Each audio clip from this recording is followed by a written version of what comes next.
The bullet shattered the store window just as Penelope Parker was explaining to Mrs.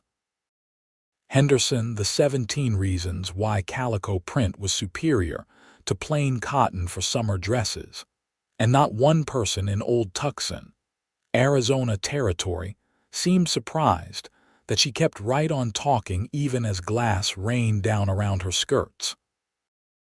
"As I was saying," Penelope continued, barely pausing to brush crystalline fragments from her sleeve, "the pattern hides dust remarkably well, which is essential in this climate, and furthermore, the weave breathes better than you might expect given the density of the threads."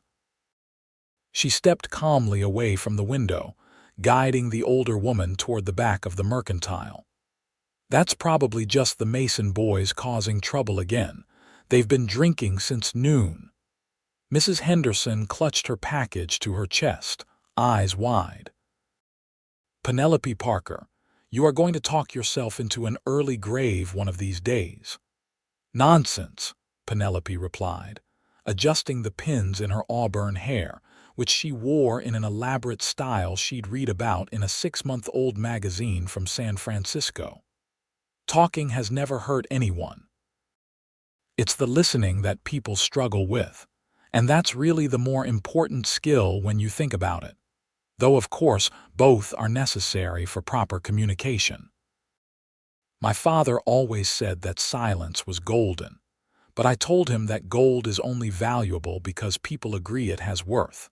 And words have intrinsic value because they carry meaning and ideas, and without them, we'd be no better than cattle, just mooing at each other across fields." She was 23 years old in this year of 1882, unmarried despite her mother's increasingly desperate attempts at matchmaking, and possessed of what the town's residents diplomatically called an active mind and tongue. Less diplomatic folks simply said she talked too much for any man to tolerate, that she'd scare off every potential husband within 100 miles, that no cowboy or rancher or businessman wanted to come home after a long day to a woman who'd talk his ear off before he could even get his boots off. Penelope had heard it all, and she'd formed opinions about each criticism, which she shared freely and at length with anyone who'd listen, and many who wouldn't. The door to the mercantile swung open, and Sheriff Tom Bradley entered, his handlebar mustache twitching with irritation. "Penelope, you all right in here? I heard shooting." "Oh yes, perfectly fine, Sheriff, though I do think someone should speak to the Mason boys about their aim. If they're going to shoot out windows, they should at least have the decency to do it when the store is closed so Mr. Garrett doesn't lose business. Speaking of which, have you noticed how the quality of window glass has improved over the past decade?" Sheriff Bradley held up a weathered hand. "Penelope, I get it. You're fine. I'll go deal with the Masons." He turned to leave, then paused.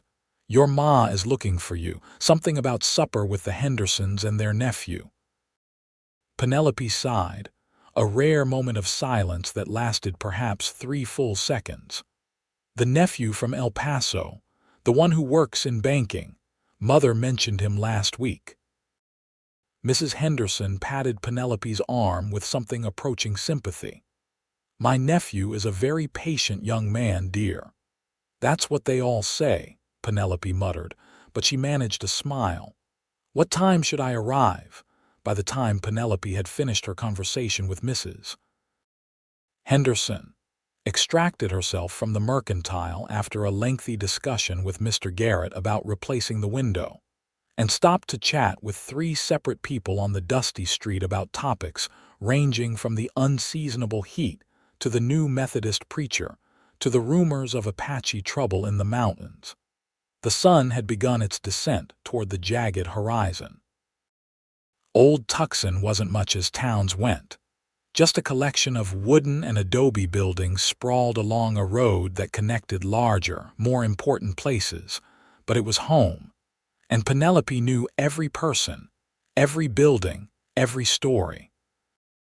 Her father had been a cavalry officer stationed at Fort Lowell before his death, 4 years prior, and her mother had refused to leave the territory despite her sister's letters begging her to return to Ohio. Penelope supported this decision enthusiastically and had explained her reasoning to her mother over the course of several hours one evening, citing the superior climate, the opportunities for growth as the territory developed, the fascinating cultural intersection of Mexican and American traditions, and at least a dozen other factors. She was halfway home, still ruminating on the evening ahead and mentally preparing conversation topics that might interest a banker, when she heard the thunder of hooves and turned to see a rider approaching fast from the east. The horse was magnificent, a bay gelding that moved like water over stone, and the man in the saddle sat with the easy grace of someone born to ride. Penelope stepped to the side of the road, but her eyes tracked the rider with interest. He was tall in the saddle, with broad shoulders and sun-darkened skin visible at his collar and wrists where his dark shirt didn't cover him. A black hat shadowed his face, and dust rose in clouds from the horse's hooves as he slowed approaching the town proper. He pulled up near the livery stable, dismounting in one fluid motion, and that was when Penelope saw the badge pinned to his vest, partially hidden by the open leather jacket he wore despite the heat. A Deputy U.S. Marshal, which was unusual enough to be noteworthy. Old Tucson rarely rated federal attention. Unable to resist her curiosity, Penelope altered her course toward the livery. The stranger was speaking with old Jim Tucker, who ran the stable, but she was close enough now to hear his voice, a low rumble that carried despite its lack of volume. "Need him fed and watered," the marshal was saying. "Might be here a few days." "Cost you 4 bits a day," Jim replied. Penelope cleared her throat. "4 bits is robbery, Mr. Tucker, and you know it. The going rate at every other stable from here to Yuma is 2 bits, and this gentleman is a federal marshal, which you can plainly see from his badge. So charging him double is not only unfair but potentially unpatriotic if you think about it in terms of him serving the federal government, and therefore deserving our support rather than our exploitation." Both men turned to stare at her. Jim Tucker's face flushed red. "Now you listen here, Penelope Parker. I run my business as I see fit." "I'm not suggesting you don't have that right," Penelope continued undeterred. "I'm merely pointing out that exercising that right in this particular manner reflects poorly on your character and on our town's reputation for hospitality. What would this marshal think of Old Tucson if the first thing that happens is he gets cheated at the livery stable? He'd think we were all crooks and swindlers, which we're not, at least not most of us, though there are always exceptions in any population sample." Jim grumbled something under his breath but nodded. "Fine. 2 bits." The marshal had been watching this exchange with an expression Penelope couldn't quite read. Now he touched the brim of his hat, looking directly at her for the first time. His eyes were a startling gray, like storm clouds over the mountains, and something in her chest did an odd little flip that she immediately tried to analyze and explain to herself through rational means. "Much obliged, miss," he said. "You're welcome, Marshal, and it's Miss Parker if we're being formal, though Penelope is perfectly acceptable since formality can be exhausting to maintain constantly. Don't you think? Though I suppose in your line of work you have to maintain a certain professional distance from people, which makes sense given that you might have to arrest them or investigate them or otherwise deal with them in an official capacity. And it's harder to be objective about people you've gotten familiar with, which is basic human psychology." She paused for breath, and the marshal's lips quirked slightly at one corner, not quite a smile but close. "Ryder Nash," he said, offering his hand. "And you're right about professional distance, Miss Parker." His hand was calloused and warm, and Penelope shook it firmly as her father had taught her, not like the limp-wristed gesture most women offered. "Are you here about the Mason boys?"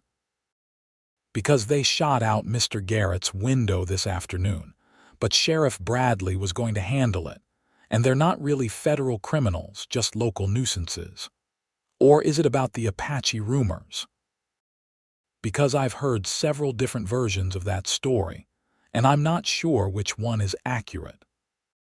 Some people say there's a band of renegades in the mountains, but others say it's just one man, and still others claim the whole thing is made up by ranchers who want to justify not paying their Mexican workers properly and need an excuse for why their cattle counts are low." Ryder Nash tilted his head slightly, studying her with those storm-gray eyes. "You always ask this many questions." "I wouldn't say always," Penelope replied thoughtfully. "Sometimes I make statements instead, but questions are how we learn things, don't you think? And there's always more to learn.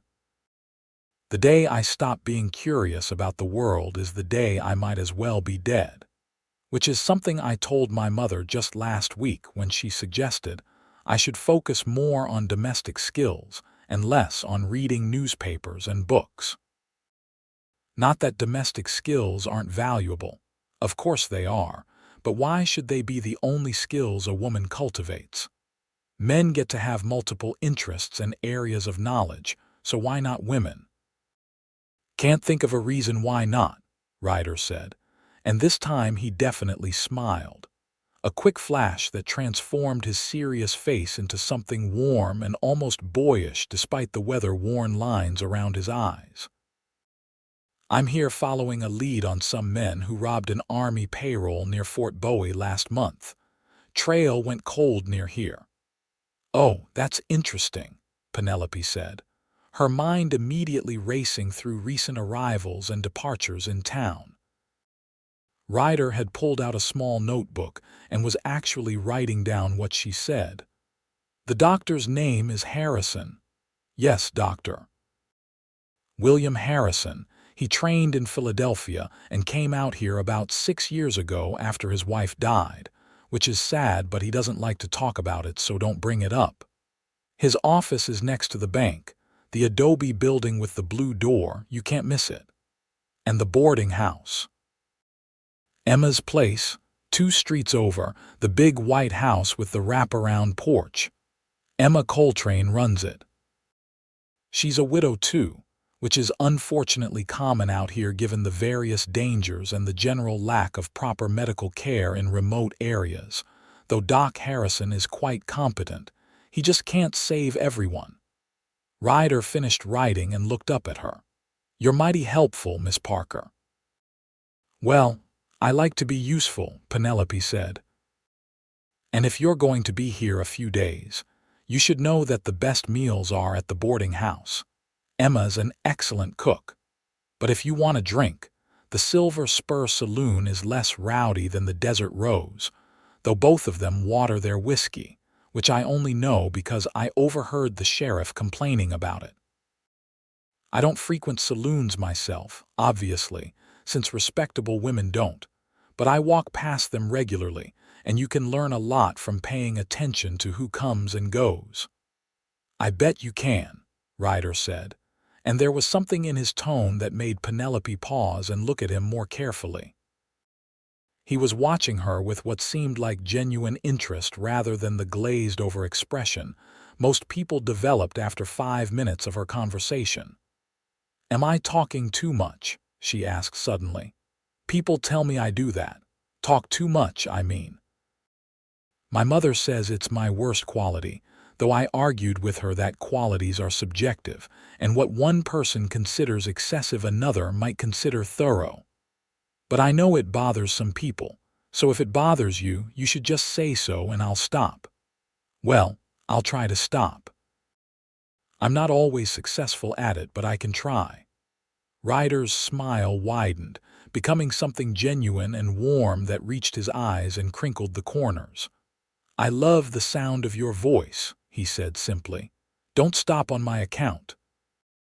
Penelope felt heat rise in her cheeks, an unfamiliar sensation that left her momentarily speechless.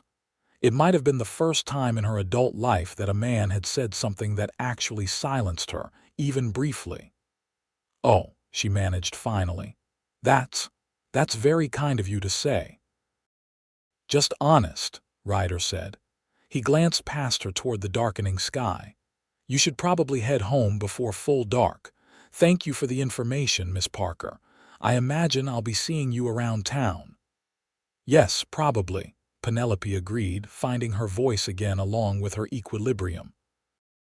"I'm usually at the mercantile or the church or just walking around talking to people, so I'm not hard to find if you have more questions. About the town, I mean. Or the people. Or anything really. I'm quite well informed about a variety of subjects, though I'm the first to admit there are vast areas of knowledge I know nothing about, which is humbling but also exciting because it means there's always more to learn." "I'll keep that in mind," Ryder said, and he touched his hat brim again in farewell.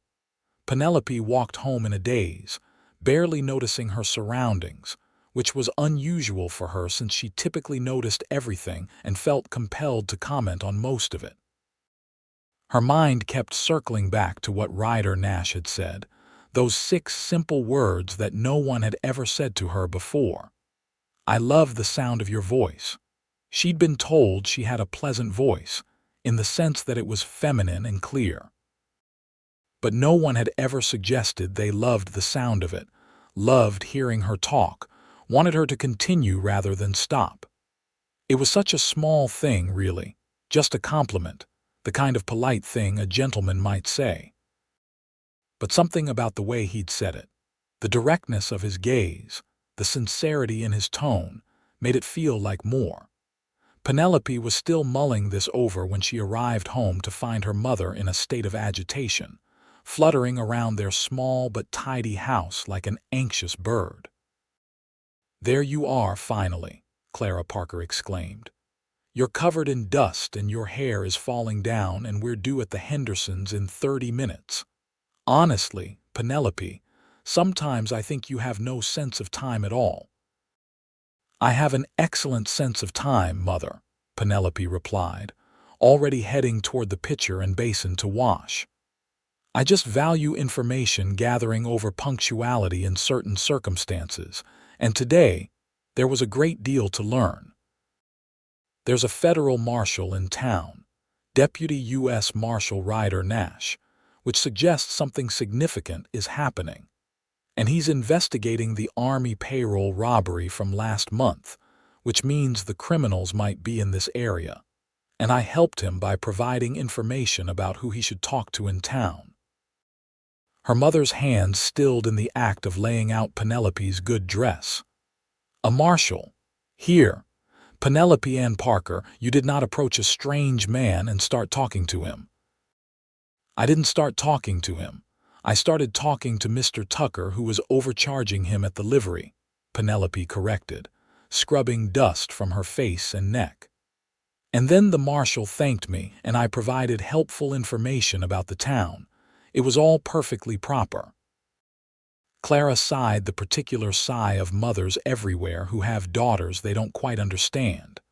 "What am I going to do with you? No man wants a wife who can't keep her thoughts to herself." Penelope bit her lip, remembering again those words, "I love the sound of your voice." But she said nothing, just dried her face and let her mother help her into the blue cotton dress with the tiny flowers that brought out the auburn in her hair. The dinner at the Hendersons was exactly as tedious as Penelope had anticipated. Mrs. Henderson's nephew, Walter Henderson, was indeed a banker, a precise young man of 25 with carefully pomaded hair and an unfortunate tendency to clear his throat before speaking. He was polite enough, and he listened to Penelope talk for approximately 7 minutes before his eyes began to glaze over in that familiar way. She was in the middle of explaining the economic implications of the recent railroad expansion when Walter held up a hand. Miss Parker, perhaps we might discuss something more appropriate. The weather, perhaps. The weather, Penelope repeated flatly. You want to discuss the weather in Arizona, in August, when it's been consistently hot and dry for months and will continue to be hot and dry for more months. Walter's smile tightened. Or perhaps your interests. You enjoy needlework. Not particularly, though I understand its practical value and I'm competent at basic mending. I find reading more engaging, also chemistry, though I only have access to basic texts on the subject, and history, particularly the history of this territory, and how the various cultural groups have interacted over time, which is far more complex than most people realize. By the time dinner ended, Walter Henderson had managed to say perhaps 15 words beyond basic pleasantries, and Penelope's mother wore the tight-lipped expression that meant a lecture was imminent. They walked home through the cool night air in silence until Clara finally couldn't contain herself any longer.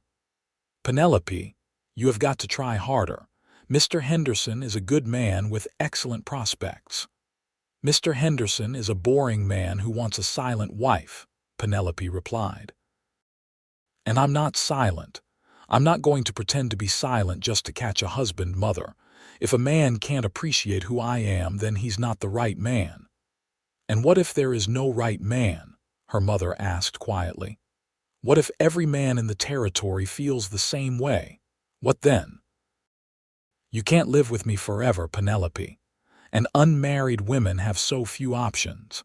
It was an old argument, one they'd had in various forms for years. Penelope felt the familiar frustration rise in her chest. Then I'll be a school teacher, or I'll open a shop, or I'll do something else. Women do, mother, not all of them, but some.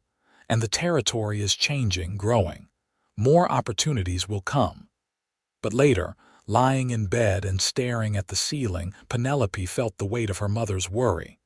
It was 1882 and the world was changing, but not quickly enough.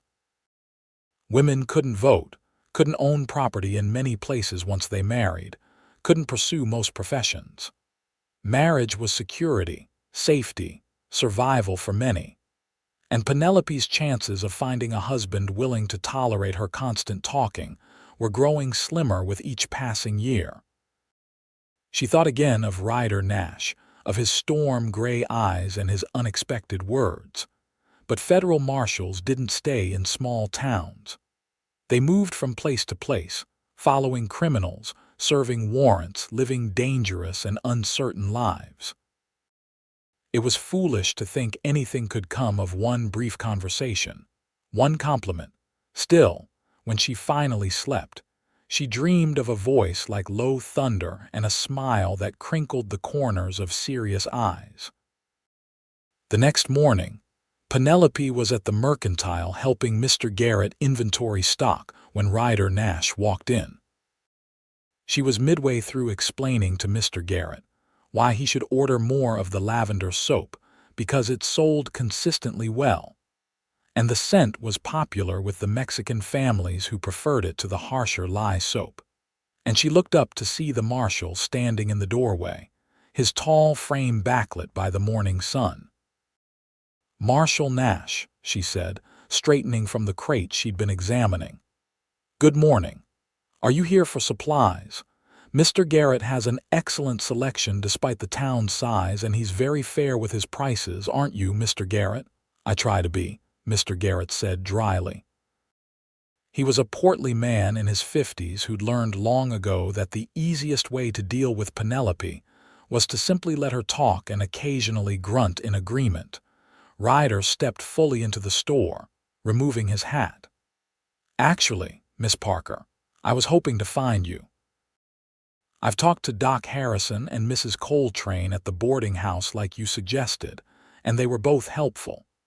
I was wondering if you might introduce me to some of the Mexican families you mentioned, if they're willing to talk to me, that is. Oh, of course, Penelope said immediately. Though I should warn you that some of them are wary of authority figures. which is understandable given the way they're often treated by Anglo lawmen. No offense intended to you personally, since I don't know you well enough to judge your character. But you must be aware that there's considerable prejudice, and that many Mexican residents have had negative experiences with legal authorities who assume they're criminals simply because of their heritage. No offense taken, Ryder said. You're absolutely right, which is why I'd appreciate an introduction from someone they trust. Penelope felt a flush of pleasure at being trusted with this responsibility. Let me finish helping Mr. Garrett with this inventory, and then I can take you. It shouldn't take more than another 30 minutes, maybe 45 if we're thorough, which we should be because proper inventory management is essential for any retail establishment. I'll wait, Ryder said, and he settled himself on a bench near the window with the same patient stillness she'd noticed the day before. Penelope tried to focus on counting tins of coffee and bolts of fabric, but she found herself acutely aware of Ryder's presence. Every time she moved to a different section of the store, she could feel his gaze following her. It wasn't intrusive or uncomfortable, just attentive, like he was genuinely interested in watching her work, listening to her chatter to Mr. Garrett about stock levels and ordering schedules.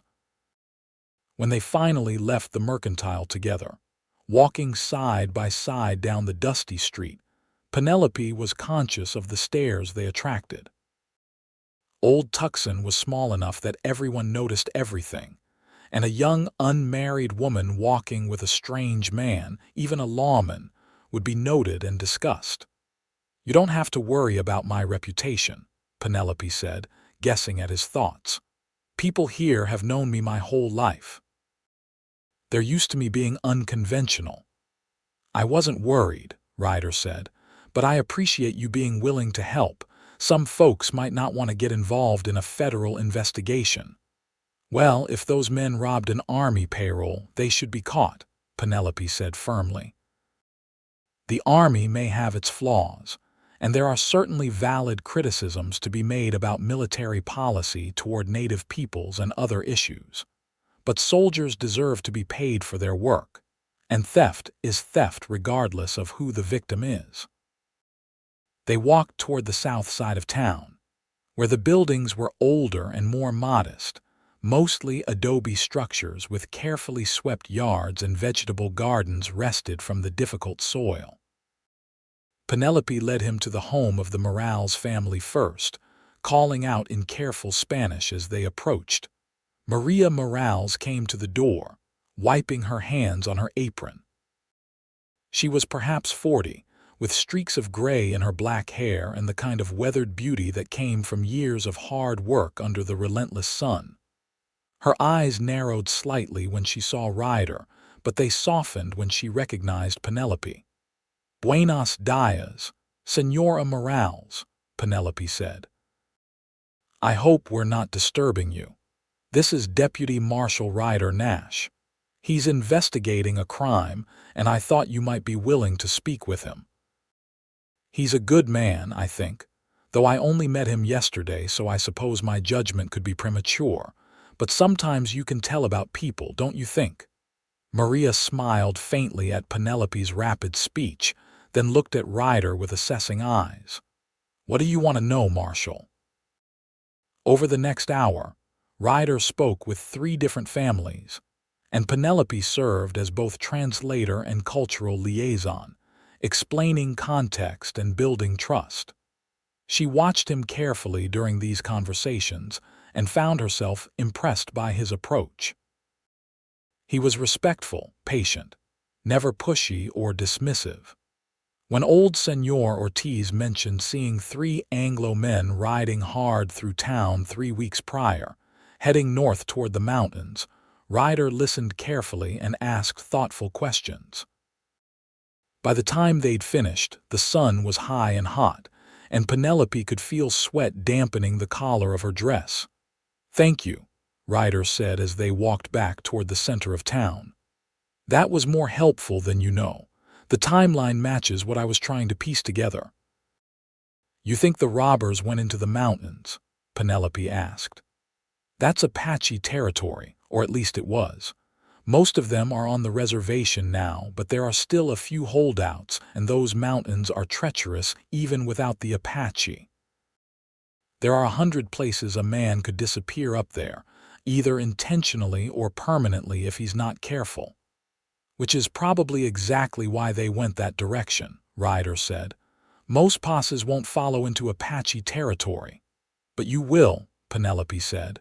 It wasn't a question. It's my job. They'd reached the boarding house and Ryder paused at the gate. Have you had lunch, Miss Parker? Penelope blinked, surprised. Not yet, no. I was planning to go home and eat with my mother. Would you do me the honor of joining me instead? Ryder asked. You've spent all morning helping me, and I'd like to repay the favor. Mrs. Coltrane serves lunch to non-residents for a reasonable price. Penelope hesitated, thinking of her mother's warnings of what people would say. Then she thought of Walter Henderson and his desire to discuss the weather, of all the men who'd made it clear they found her exhausting. I love the sound of your voice. I'd like that, she said. Though I should warn you that I'll probably talk through the entire meal and you might find it overwhelming. Most people do. I'll take my chances, Ryder said, and he opened the gate for her with old-fashioned courtesy. Emma Coltrane raised her eyebrows when they entered together, but said nothing. Just showed them to a small table near the window and promised to bring out lunch shortly. The boarding house dining room was simple but clean, with checkered curtains and sturdy furniture that had clearly been well maintained over years of use. So, Ryder said once they were seated, tell me about yourself, Miss Parker. How'd you end up in Old Tucson? It was an invitation Penelope rarely received, and she seized it eagerly. She told him about her father's military career, about growing up on various Army posts before his final assignment to Fort Lowell, about his death from a fever 4 years ago, and her mother's decision to stay in the territory. She talked about the books she'd read, the places she hoped to see someday, her frustration with the limited roles available to women. I know I'm lucky compared to many women, she said as Emma served them plates of roasted chicken and vegetables. My father taught me to read and write and think for myself, which not all girls learn. But sometimes I feel like I'm trapped in a cage made of expectations and propriety. And the more I talk, the stronger the bars become, because every word I say convinces everyone around me that I'm unmarriageable and therefore doomed to some kind of half-life as a spinster dependent on relatives' charity. She paused, suddenly embarrassed. I'm sorry. That was melancholy and probably too honest for a first lunch together. Don't apologize, Ryder said. He'd been eating slowly, paying more attention to her words than his food. You should be able to speak honestly. Should be, yes. But practically speaking, women often can't. We're supposed to be pleasant and agreeable and mysterious, which is exhausting because I'm not naturally any of those things except occasionally pleasant when I'm in a good mood. Ryder smiled. You're plenty pleasant. And I don't find mystery all that appealing, if I'm honest. In my line of work, mystery usually means someone's hiding something criminal. I prefer people who say what they mean. Then you're a rare man, Marshal Nash. Ryder, he said. If we're going to have lunch together, you should call me Ryder. Ryder, Penelope repeated, liking the way his name felt in her mouth. That's an unusual name. Is it a family name? My mother's maiden name, he explained. My father's people were Irish, came over during the potato famine, and my mother's family had been in Kentucky for generations. They met in Missouri, headed west after the war. I grew up in Colorado, mostly. What made you become a marshal? Ryder was quiet for a moment, his expression going distant. My father was killed by outlaws when I was 16. They robbed a stage he was working as a driver, Shot him for the hell of it even after he'd surrendered the strongbox. No good reason, just meanness. I decided then that I wanted to be on the side that caught men like that, made them answer for what they'd done. "I'm sorry," Penelope said softly. "That must have been terrible." "It was a long time ago," Ryder said, but she could hear the old pain under the words. "What about you?" "What do you want, Penelope Parker, if you could have anything?" No one had ever asked her that before. Not like that, with genuine curiosity and no judgment lurking behind the question. "I want to matter," she said slowly, working out the thought as she spoke. "I want my life to mean something beyond just existing quietly and causing no trouble. I want to learn things and do things and maybe help people. And I want someone who doesn't just tolerate me, but actually likes me the way I am, who doesn't spend every conversation wishing I would stop talking." "That doesn't seem like too much to ask," Ryder said. "You'd be surprised," Penelope replied. "Or maybe you wouldn't. You're very easy to talk to, Ryder. Has anyone ever told you that?" "Can't say they have. Most people find me too quiet." "I like quiet," Penelope said. "In other people, I mean. It's restful. My own mind is so noisy all the time, always thinking and processing and making connections between things. When I'm around someone who doesn't feel the need to fill every silence, it's comfortable." They finished lunch and lingered over coffee, and Penelope found herself telling him things she'd never told anyone. Thoughts and dreams and fears she usually kept locked inside. Ryder listened to all of it, asking occasional questions but mostly just paying attention with a focus that felt almost tangible. When they finally left the boarding house, the afternoon was well advanced, and Penelope knew her mother would be wondering where she was.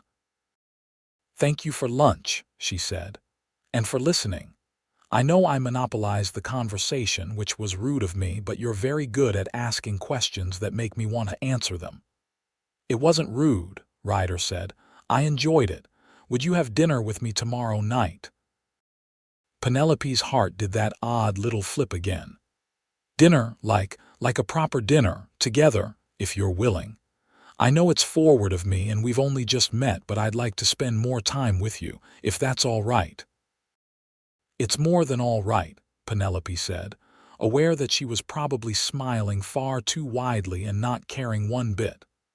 "I'd love to have dinner with you." "Good," Ryder said, and his own smile transformed his face again in that way that made her breath catch. "I'll call for you at 6 if that suits." "That suits perfectly." Penelope walked home in a daze for the second day in a row, and this time when her mother asked where she'd been, she told the truth. Clara Parker's reaction was complex. On one hand, a federal marshal was respectable, educated, and presumably stable in his employment. On the other hand, he was a lawman who spent his life chasing dangerous criminals across the West, which was hardly a safe or settled existence. "You barely know him, Penelope." "I know, Mother. But I'd like to know him better. He's different from other men I've met. He actually listens when I talk, and he doesn't seem to find me exhausting or overwhelming." "Men can seem one way during courtship and be entirely different once they've secured a woman's affection," Clara warned. "I'm aware of that. But I'm also aware that I'm 23 years old and have received exactly 2 previous offers of courtship, both from men who made it clear they found me barely tolerable. Ryder doesn't, and that matters to me." Her mother sighed but didn't argue further. "Wear the green dress tomorrow," she said finally. "It brings out your eyes." The next day crawled past with agonizing slowness. Penelope tried to keep herself occupied with her usual routines, helping at the mercantile in the morning and visiting with some of the other young women in town in the afternoon. But her mind kept drifting to the evening ahead, to what she would say, and what Ryder might say, and whether this feeling in her chest was hope or indigestion or possibly both. She was ready by 5:30, wearing the green dress as her mother had suggested, with her auburn hair pinned up in a style that had taken 40 minutes to achieve. Clara fussed over her, straightening her collar and tucking in stray wisps of hair, and for once Penelope didn't complain about the attention. Ryder arrived precisely at 6, cleaned up and dressed in dark trousers and a white shirt with a string tie, his hair still damp from washing. He held his hat in his hands and greeted Clara with perfect courtesy, explaining that he planned to take Penelope to dinner at the hotel restaurant and promising to have her home at a reasonable hour. "You're a lawman," Clara said bluntly, looking him up and down. "My daughter has a tendency to speak without thinking, and she knows nothing about the kind of danger you deal with. I don't want her getting mixed up in something that could get her hurt." "Mother," Penelope protested, mortified, but Ryder didn't seem offended.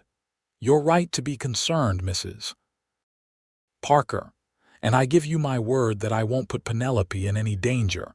The investigation I'm conducting will take me away from town soon, likely into the mountains.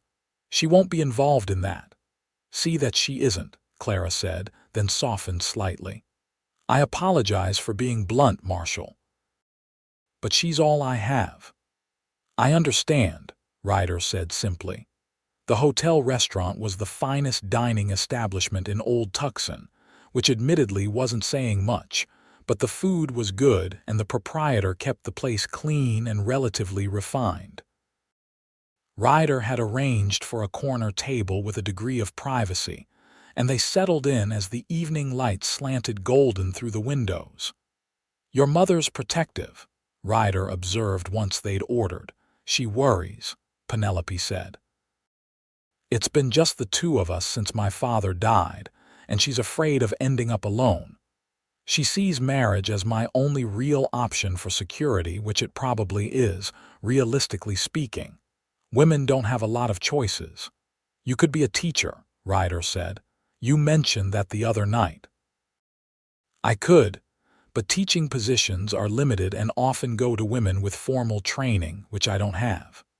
My father educated me himself, which was thorough but unconventional. I could probably find work as a governess somewhere, but that's just another form of dependence, living in someone else's home and subject to their whims. What about opening a shop like you mentioned? That takes capital I don't have. My father's pension died with him, and my mother and I live on the small amount he'd managed to save plus what I earn helping at the mercantile and doing mending for other families. It's enough to get by on, but not enough to start a business."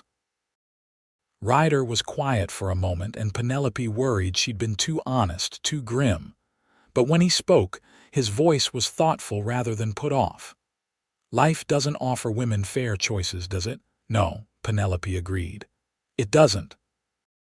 But I try not to dwell on it too much, because dwelling on injustice without being able to change it is just a path to bitterness.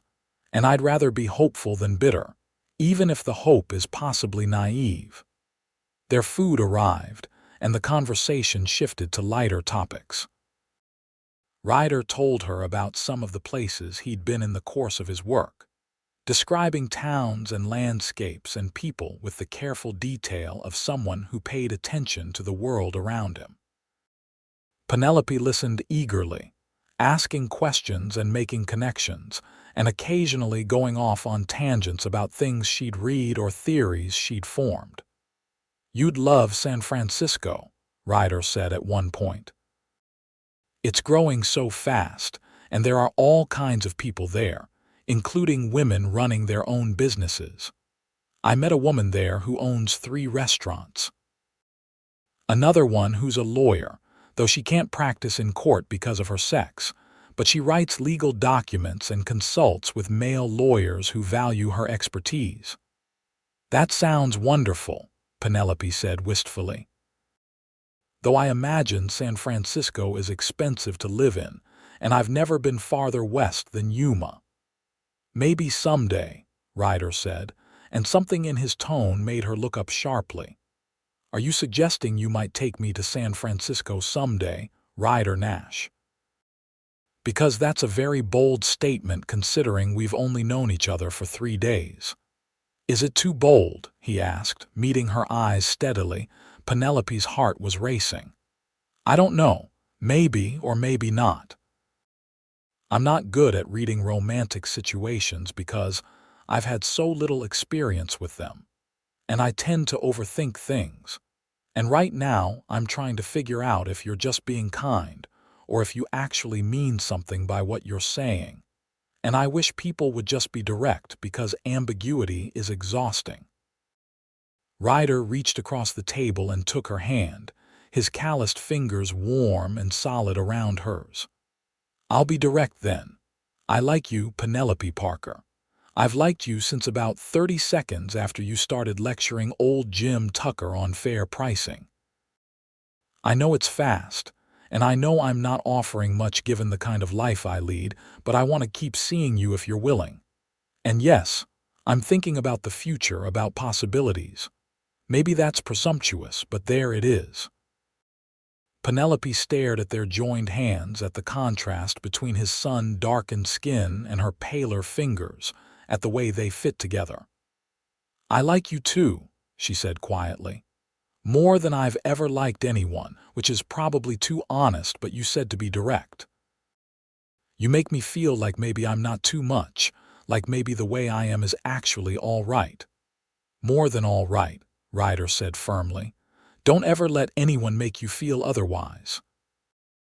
They finished dinner in a warm glow of mutual understanding, and Ryder walked her home through the cooling evening. At her door, he lifted her hand to his lips in a gesture that felt old-fashioned and romantic and perfect. Can I see you again tomorrow? He asked. Yes, Penelope said. Yes, please. Over the next week, they fell into a pattern. Ryder continued his investigation during the day, following leads and talking to witnesses, and Penelope went about her usual routines. But every evening, they found time to be together, whether it was a walk through town, another meal, or just sitting on the boarding house porch talking while the stars emerged overhead. Penelope learned that Ryder had a dry sense of humor, that he was well-read despite limited formal education, that he had strong opinions about justice and fairness. Ryder learned that Penelope's mind worked in fascinating tangents, that she had an almost photographic memory for things she'd read, that beneath her constant chatter was a sharp analytical mind. The town noticed, of course. Penelope was aware of the whispers, the speculative looks. Some people were happy for her, thinking the Chatterbox Parker girl had finally found someone. Others were more skeptical, pointing out that federal marshals didn't settle down in small towns, that this could only end in heartbreak. Walter Henderson had returned to El Paso, reportedly telling his aunt that Penelope Parker was far too exhausting for any civilized man. The story had gotten back to Penelope through the town's efficient gossip network, and she'd laughed when she heard it. Good, she'd said to her mother. At least he was honest about it.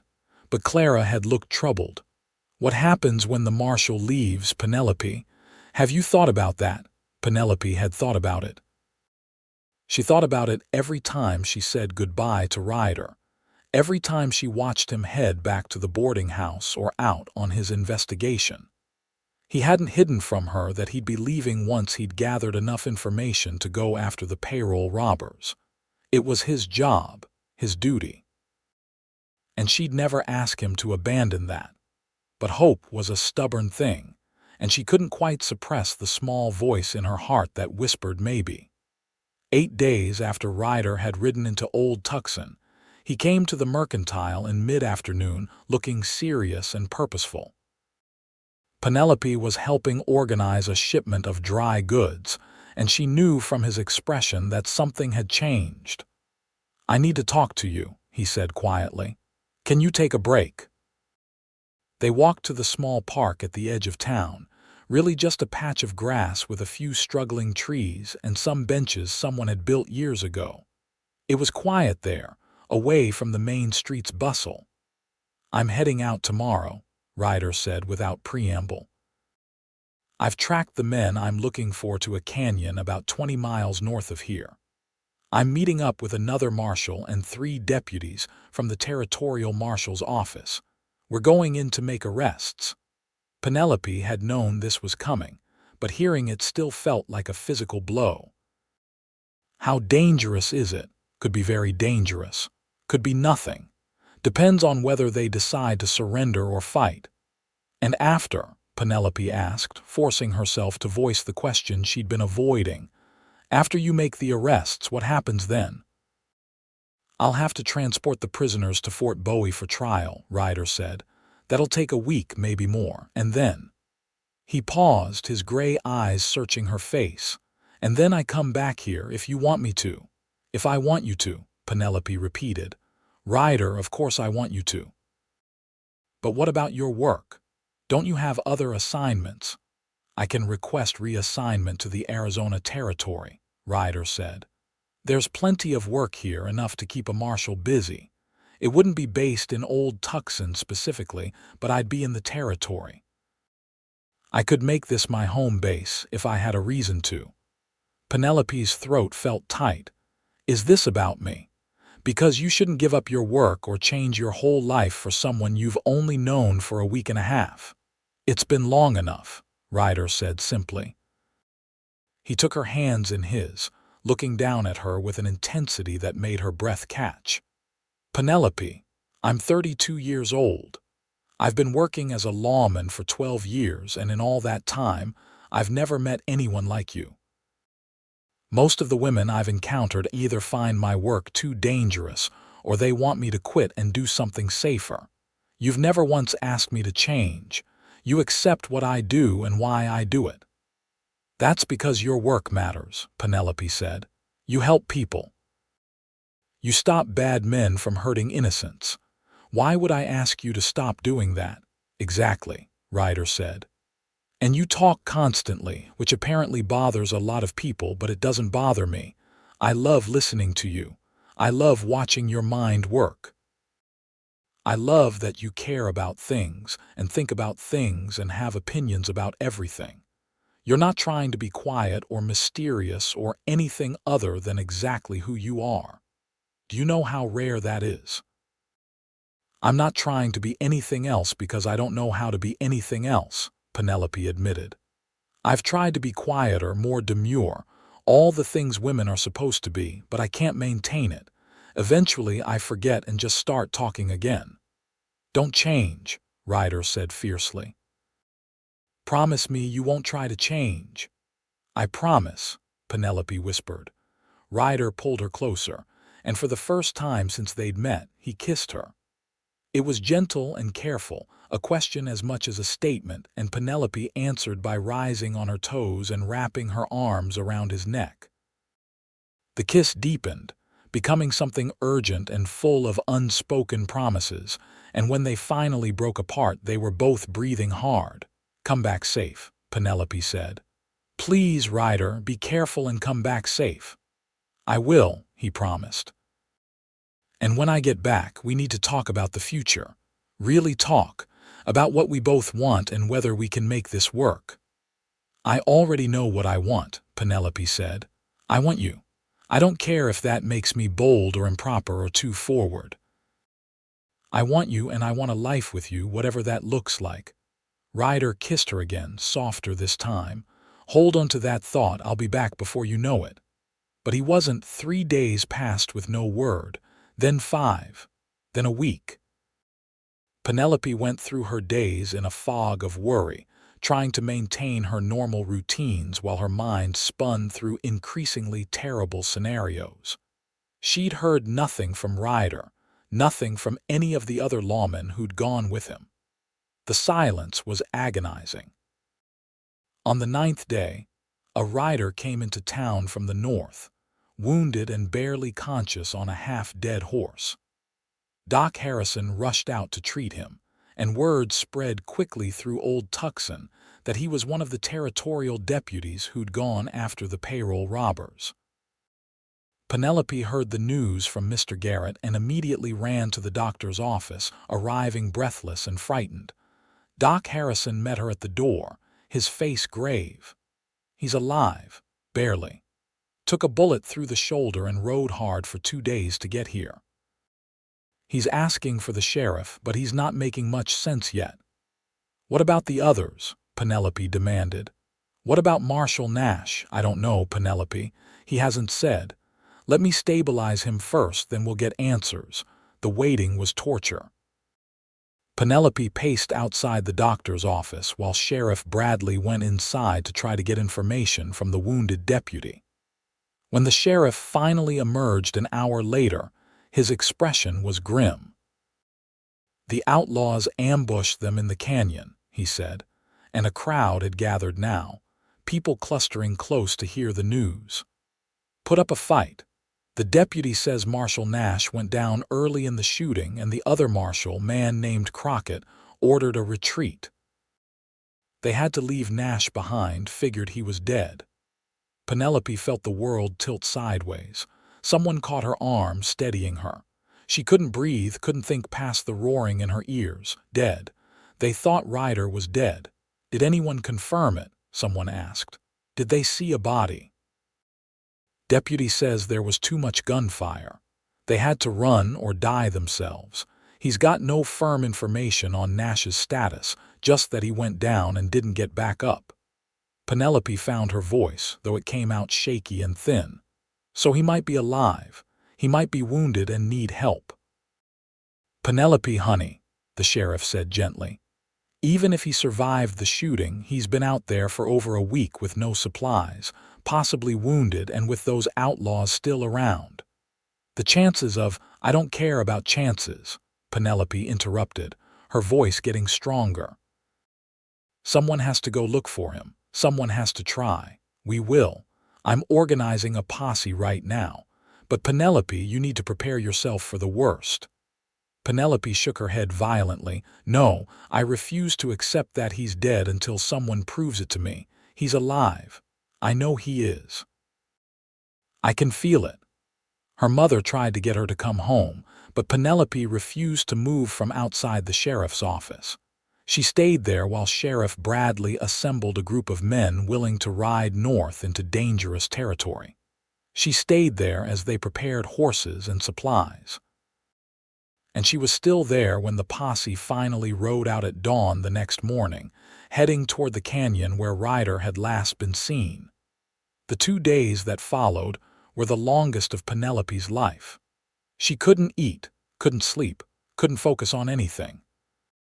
She talked constantly, rambling nervously to anyone who would listen, driving her mother half crazy with endless speculation and analysis, and hope that refused to die no matter how unlikely it seemed. On the afternoon of the 3rd day, someone shouted that riders were approaching from the north. Penelope ran to the edge of town, her heart hammering so hard she thought it might burst from her chest. She counted the horses as they came into view, trying to make out details through the shimmering heat and dust. More than had left. The posse had left with 8 men. She counted 12 horses coming back. Hope surged so violently she felt dizzy. As they drew closer, she could see that some of the additional horses were carrying bodies draped over their saddles. Her heart sank, but she forced herself to look to count. 2 bodies, but 12 horses total. Which meant, and then she saw him. Ryder, alive, upright in the saddle though slumped forward and clearly injured. Relief hit her so hard her knees buckled, and she had to grab onto a fence post to keep from falling. The posse rode directly to Doc Harrison's office, and Penelope ran after them, ignoring her mother's calls to give them space.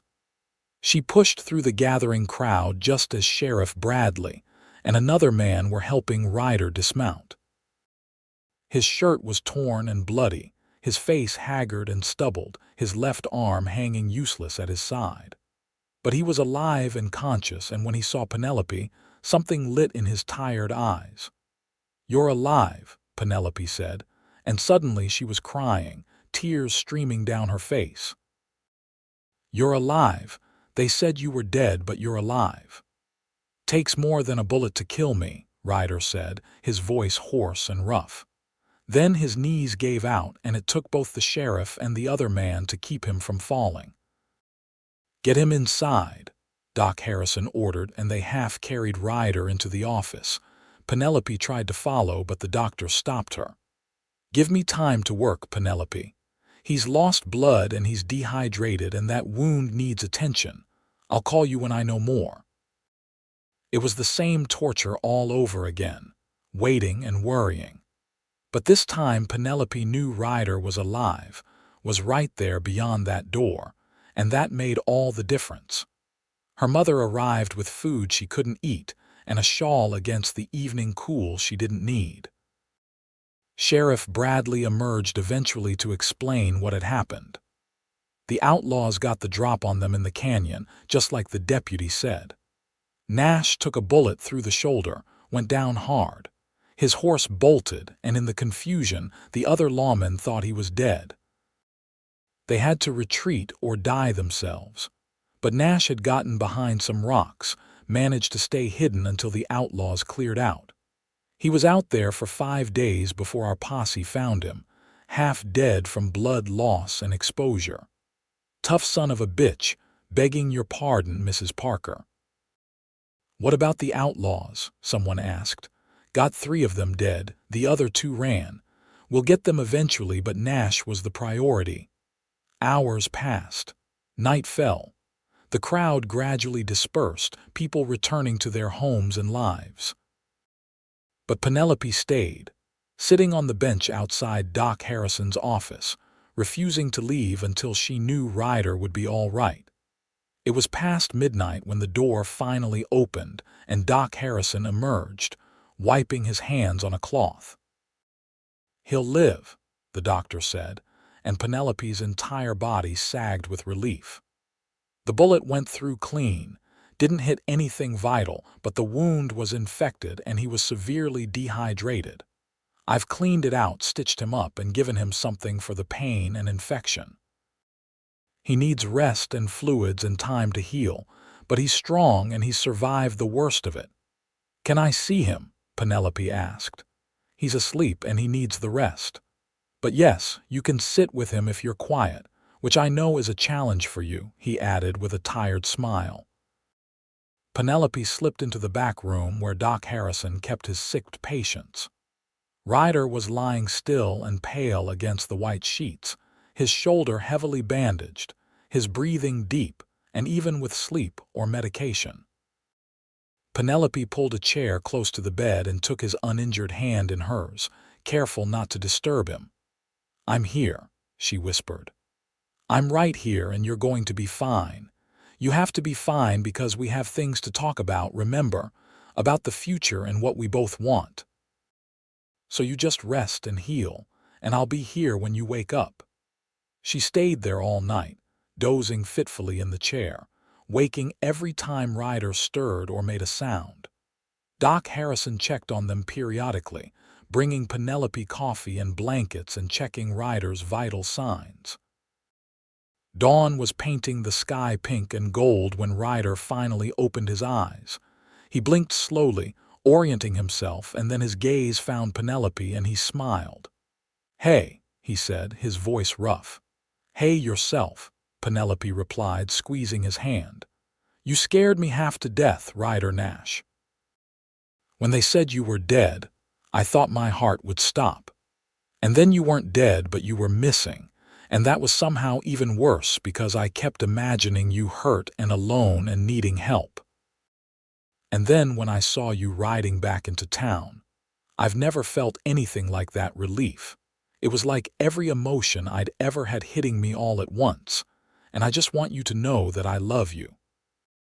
I know it's too soon to say that, and we've only known each other for a few weeks, but I don't care about proper timing or convention. I love you and I nearly lost you before I could tell you, so I'm telling you now. Ryder was grinning despite obvious pain. Are you finished? I don't know, probably not. There's more I want to say, but you should probably rest instead of listening to me ramble. I love you too, Ryder said, cutting off her words. And you're right, it's too soon by any normal standard, but nothing about us has been normal from the start. I knew I loved you when you were lecturing Jim Tucker about patriotism and fair pricing. Maybe even before that, when I saw you standing there covered in glass and dust, and not even slightly deterred from your conversation. Penelope laughed, and it came out half as a sob.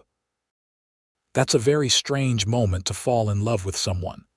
You're a very strange woman, but you're my strange woman if you'll have me. I'll have you, Penelope said. In whatever way you're offering. Marry me, Ryder said simply. Not now, obviously, since I can barely move and I should probably court you properly and ask your mother's permission and do all the things a gentleman is supposed to do, but eventually, soon, marry me. Yes, Penelope said without hesitation. Yes, absolutely yes. And you don't need to court me properly because you already have, and my mother will say yes because she wants me married and settled, and I don't need a long engagement or a fancy wedding. I just need you. You're sure? Because my work is dangerous, and I'll be gone sometimes, and there will be times when you won't know if I'm alive or dead. That's asking a lot. I know, Penelope said. And I'd be lying if I said I won't worry because I will, constantly probably. But I'd rather have a life with you, worry and all, than a safe, boring life with someone else. And besides, you said you'd request reassignment to the Arizona territory, which means you wouldn't be as far away as often, right? Right, Ryder confirmed. And once we're married, maybe I could look into different work eventually. Not right away, but there are other jobs for men with my skills. Town marshal, or maybe working for the railroad's detective agency. Something that doesn't involve chasing outlaws through canyons and getting shot. Only if you want to, Penelope said firmly. I won't ask you to give up your work, but I also won't pretend I wouldn't prefer you in a job where people shoot at you less frequently. Ryder laughed, then winced as the movement pulled at his injury. We'll figure it out, together. Together, Penelope agreed. Over the next 3 weeks, Ryder recovered under Doc Harrison's care and Penelope's constant presence. She was there every day, talking to him for hours, reading to him from newspapers and books, telling him stories about the town and its residents, filling the quiet room with the sound of her voice that he claimed to love. The town's opinion of their relationship evolved as people saw how devoted Penelope was during Ryder's recovery, how she never seemed to tire of caring for him, how he watched her with open affection even when he was exhausted and in pain. The gossip shifted from skepticism to approval, and several of the older women made a point of telling Clara Parker how lucky her daughter was to find a man who appreciated her. I know, Clara said, watching Penelope carefully spoon broth to Ryder's lips while chattering about something she'd read in a month-old newspaper. I just hope he truly understands what he's getting into, living with a woman who talks that much. But Clara was smiling when she said it, and Penelope caught the smile and grinned back. When Ryder was finally well enough to leave the doctor's care, he moved into the boarding house and formally approached Clara Parker to ask permission to marry her daughter. Clara asked him pointed questions about his finances, his plans for the future, his ability to provide for a wife. Ryder answered honestly, explaining that he had savings but no property, that he intended to request reassignment to the territory, that his work was dangerous but reasonably well paid. And you understand what you're taking on? Clara asked, glancing toward where Penelope was theoretically giving them privacy but actually hovering within earshot. My daughter is unique. She requires a great deal of patience. I don't require patience, Penelope called from the other room. I require someone who doesn't find conversation exhausting. She requires conversation, Clara amended with a sigh. I'm well aware, Ryder said, and I wouldn't have her any other way. Clara studied him for a long moment, then nodded. Then yes, you have my permission and my blessing. God knows she's not going to find anyone else willing to put up with her, and you seem to genuinely care for her despite her peculiarities. Because of them, Ryder corrected. Not despite them. They were married 6 weeks later in a simple ceremony at the Methodist church, with most of Old Tucson in attendance. Penelope wore a cream-colored dress that her mother and several neighbors had helped her sew, with her auburn hair pinned up and small white flowers tucked into the arrangement. Ryder wore his best suit and stood at the altar with his arm still in a sling, healing but not yet healed. When the preacher asked if anyone objected to the union, Walter Henderson's aunt actually opened her mouth as if to speak, but her husband elbowed her sharply, and she subsided. Penelope saw the exchange and had to suppress a laugh. "Do you, Ryder Nash, take this woman to be your lawfully wedded wife?" the preacher intoned. "I do," Ryder said clearly.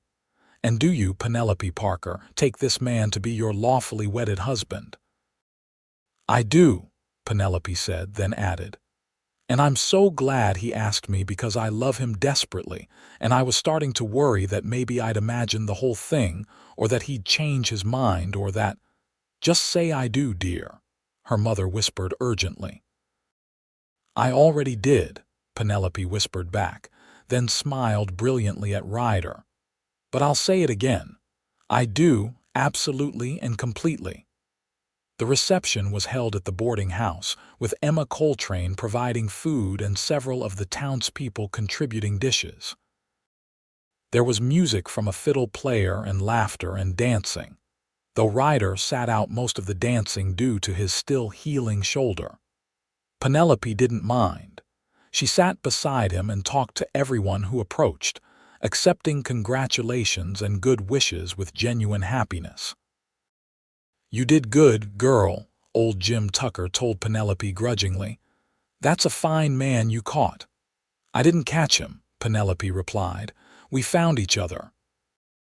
Though I suppose you could argue that I caught his attention first by interfering when you tried to overcharge him. So perhaps there's some validity to your phrasing after all." Jim rolled his eyes, but he was grinning. As the evening wound down and the crowd began to thin, Ryder leaned close to Penelope and murmured, "Ready to go home, Mrs. Nash." The name sent a thrill through her. Mrs. Nash. She was married. She had a husband who loved her, who wanted to hear her talk, who looked at her like she was precious and fascinating rather than exhausting. "More than ready," she said. They'd rented a small house on the edge of town, 2 rooms and a kitchen, modest but theirs. Emma had helped Penelope furnish it with cast-off furniture and homemade curtains, and Clara had contributed linens and kitchenware. It wasn't much, but walking through the door that night as Ryder's wife, Penelope thought it was perfect.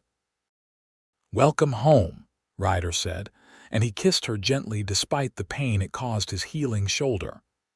"Tell me again that you love the sound of my voice," Penelope said softly. "I keep worrying I'll wake up and find out this was all a dream."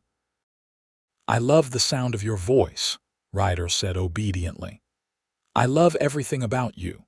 Your mind, your curiosity, your kindness, your inability to keep quiet even when it would probably be wise. I love that you care about things and think about things and want to understand the world. I love you, Penelope Nash, and I'm going to love you for the rest of my life." Penelope felt tears prick her eyes. "I love you too, so much, more than I thought it was possible to love someone.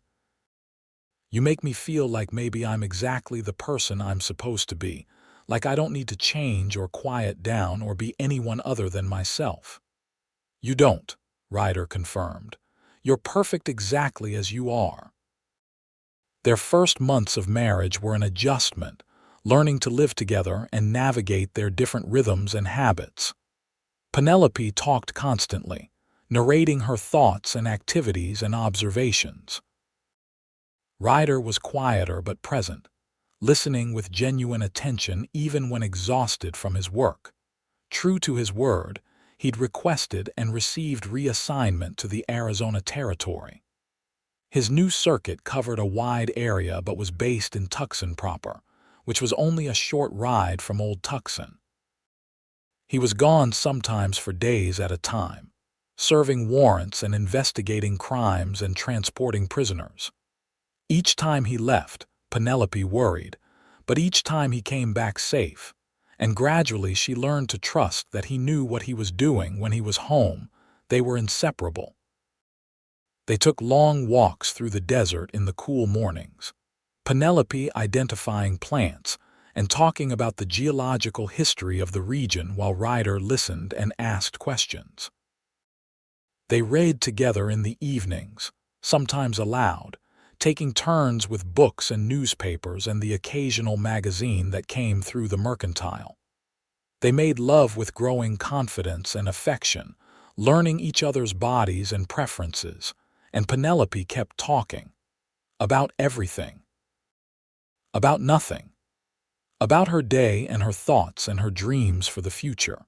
And Ryder kept listening, kept loving the sound of her voice, kept making her feel valued and heard and cherished in a way she'd never imagined possible. 6 months after their wedding, Ryder came home from a week-long trip to find Penelope bursting with news. "I'm pregnant," she announced the moment he walked through the door.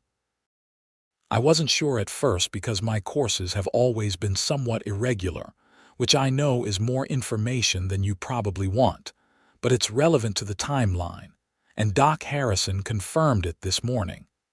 We're going to have a baby, Ryder. Probably sometime in late spring if his calculations are correct, which they should be since he's been a doctor for over 20 years. Ryder's face went through several expressions in rapid succession.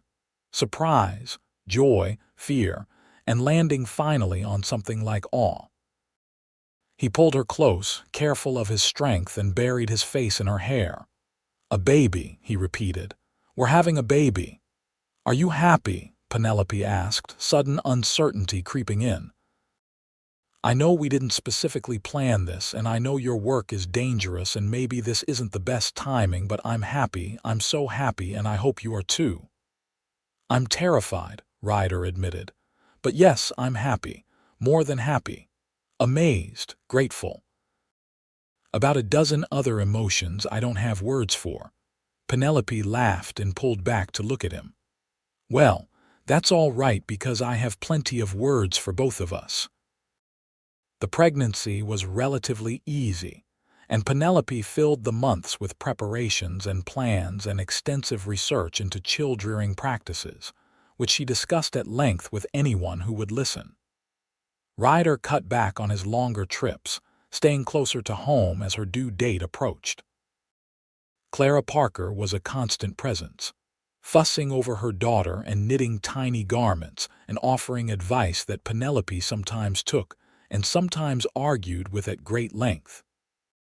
Their son was born on a warm April morning in 1883, after a labor that Penelope later described in exhaustive detail to anyone who asked, and several people who didn't.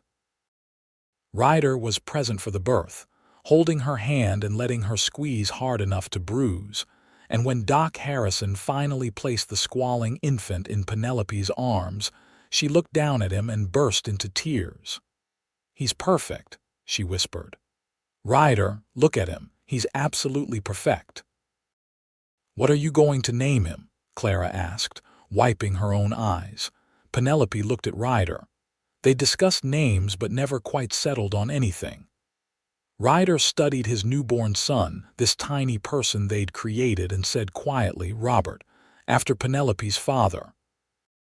"Robert Nash," Penelope said, testing the name. "Bobby. Yes, that's perfect." Bobby was a healthy, vigorous baby with his father's gray eyes and his mother's auburn hair. He was also, much to everyone's amusement, extraordinarily vocal. He cried lustily when hungry or uncomfortable, and once he learned to babble, he babbled constantly. "He takes after his mother," Ryder said with amusement, watching 6-month-old Bobby babble nonsense syllables at the cat. "Are you complaining?" Penelope asked. "Not even slightly." Life settled into a new rhythm. Penelope's days were full of caring for Bobby, managing their household, and helping at the mercantile when her mother could watch the baby. Ryder's work continued, but he made sure to be home as much as possible, and he was a devoted father when present, playing with Bobby and helping with the endless tasks that came with an infant. As Bobby grew into a toddler and then a young child, he proved to have inherited his mother's curiosity and his father's quiet determination. He asked endless questions, explored everything, and talked constantly. Penelope found herself on the receiving end of nonstop chatter, and finally understood what people had meant all those years when they'd said she was exhausting. "I'm sorry," she told Ryder one evening after Bobby had finally fallen asleep after an hour of bedtime stories and questions and requests for water. "I never realized how tiring constant talking could be when you're on the receiving end."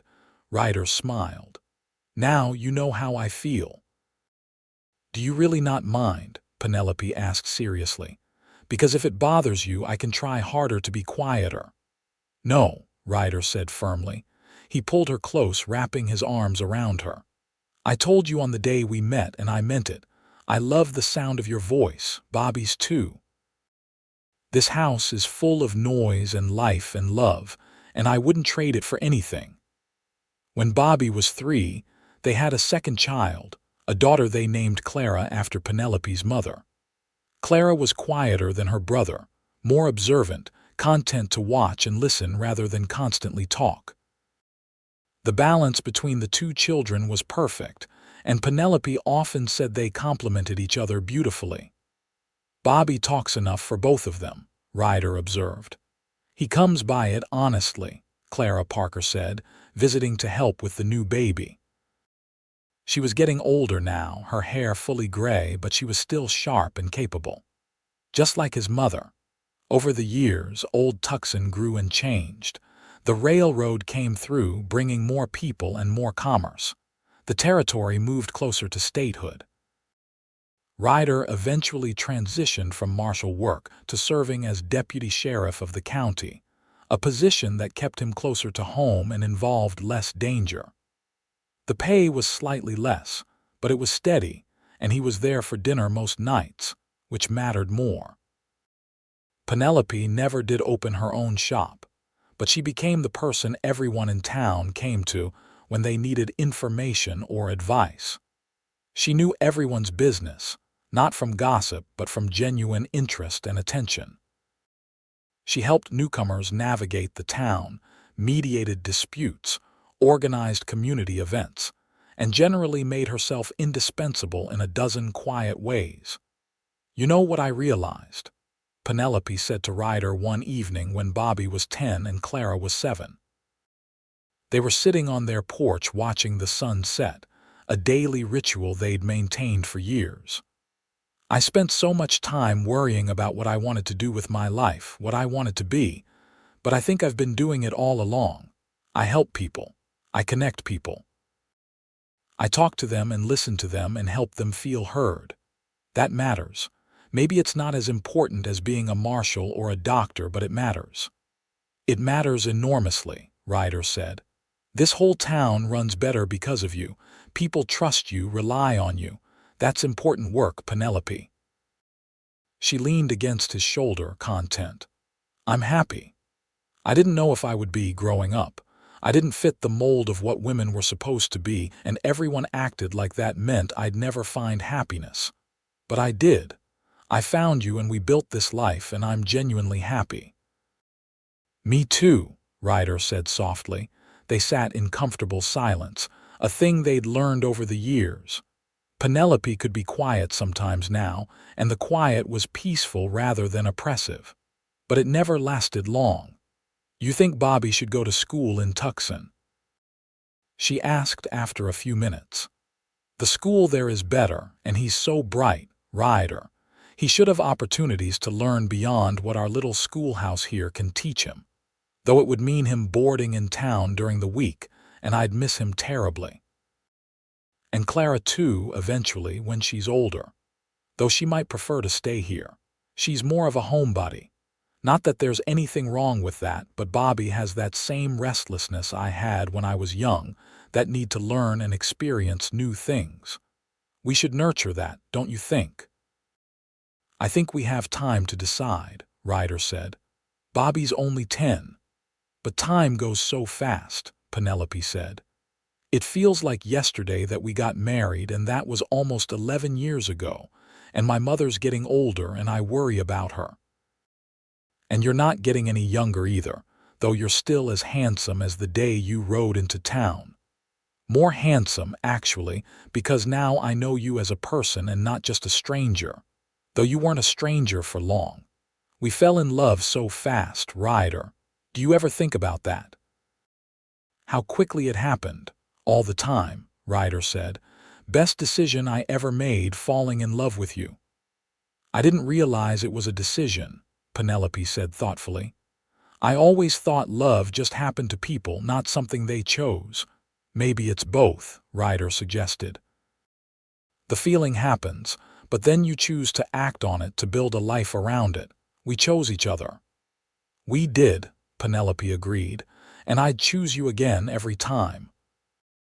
When Penelope was 35 and Ryder was 44, they had one more child, a surprise pregnancy that resulted in twin boys they named James and Thomas.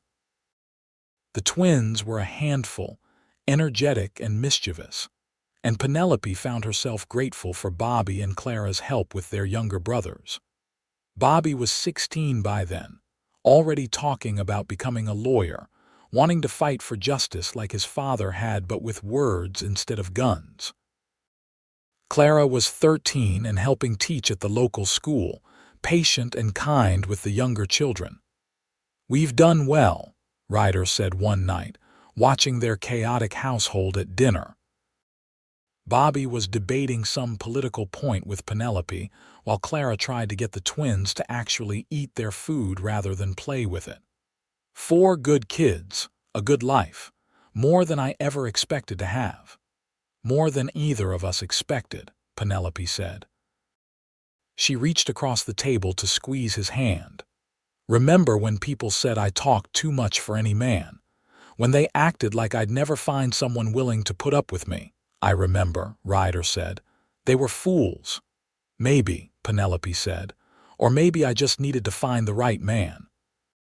Someone who didn't just put up with me but actually liked me the way I am. Someone who loved the sound of my voice. Still do, Ryder said. Every day. The years continued their inevitable march. Bobby went off to San Francisco for law school, then came back to the territory to practice. He married a smart young woman named Sarah, who could match him word for word in any argument, which delighted Penelope to no end. Clara became a full-time teacher and eventually the schoolmistress, respected throughout the county for her dedication and skill. The twins grew into capable young men, different as night and day but close as brothers could be. James became a surveyor, traveling throughout the territory mapping routes for roads and railways. Thomas stayed in Old Tucson and took over Mr. Garrett's mercantile when the old man retired. Clara Parker passed away peacefully in her sleep when Penelope was 42, and Penelope mourned deeply, but found comfort in knowing her mother had lived to see her grandchildren grown and settled, had lived to see that the daughter she'd worried about so much had built a good life. Ryder retired from law enforcement when he was 55, after more than 30 years of service. He'd survived countless dangers and had the scars to prove it, but he'd also made a difference, had helped bring order and justice to a wild territory. He took up woodworking in his retirement, crafting furniture for their growing family. He was good at it, his hands as steady and skilled with tools as they'd been with guns, and through all of it, Penelope talked. About everything and nothing, about the past and the future, about their children and grandchildren, about politics and books, and the changes sweeping through the world as the 19th century gave way to the 20th. Her hair went from auburn to gray, her face developed lines and creases, but her voice remained strong and her mind sharp. They celebrated their 40th wedding anniversary with all 4 children present, along with Bobby's 3 kids, James's twin daughters, and Thomas's infant son. The house was packed and noisy and full of life, and Ryder looked around at the chaos with deep satisfaction. "Quite a legacy," Bobby said, raising a glass in toast to his parents. "You two built something remarkable." "We just lived our lives," Penelope said. "Loved each other, raised you kids, tried to be good people." "That's what remarkable means," Clara said softly. "Not doing extraordinary things, but doing ordinary things with extraordinary love." Later, when the family had dispersed and they were alone in their quiet house, Ryder and Penelope sat on their porch as they had thousands of times before. The town had electricity now, streetlights glowing in the darkness, and automobiles sometimes rattled past on the improved roads. The world was changing, had changed, would continue to change, but some things remained constant. "I love you," Ryder said, taking her hand. His fingers were gnarled with age now, marked by decades of hard work, but they still fit perfectly with hers. "I know," Penelope said. "You tell me every day, and I'll keep telling you, every day I have left. I'm old," Penelope said with some amusement. "My hair is gray and my joints ache, and I've gotten slower in both body and mind." "You're still the most beautiful woman I've ever seen," Ryder said firmly. "And you're not slower, you just take more time to make your points," Penelope laughed. "That's a diplomatic way of saying I ramble more than I used to." "I didn't say that." "You didn't have to." She leaned against him, comfortable and content. "Do you remember the day we met? When I interfered with Jim Tucker trying to overcharge you?" "Of course I remember. Best day of my life." "Mine too," Penelope said softly. "Even though I didn't know it then. I had no idea that the dusty marshal riding into town would become the center of my whole world. That you'd love me despite everyone saying I was too much, because of who I was, not despite it." "You were never too much," Ryder said. "You were exactly enough, exactly right, and these 40 years with you have been the greatest gift I could have asked for." They sat in companionable silence, watching the stars emerge in the darkening sky. After a while, Penelope started talking again, reminiscing about their years together, about the children and grandchildren, about the life they'd built. And Ryder listened, as he always had, loving every word, loving the sound of her voice that had first captured his attention decades ago and had never lost its power to move him. They grew old together, supporting each other through the inevitable aches and ailments of aging. Ryder's hands trembled sometimes, the old bullet wound in his shoulder causing pain when the weather changed. Penelope's hearing faded slightly, though she claimed it was selective, and she could still hear perfectly well when she wanted to.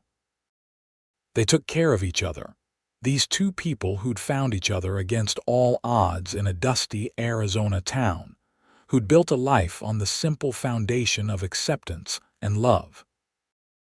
Ryder Nash died peacefully in his sleep at the age of 73, with Penelope beside him in the bed they'd shared for nearly 50 years. He'd been in declining health for several months, his heart finally giving out after decades of faithful service. But he'd lived long enough to see all his children grown and successful, long enough to meet 12 grandchildren and 3 great-grandchildren, long enough to build a legacy of love and family that would endure long after he was gone. Penelope mourned him deeply, but without regret.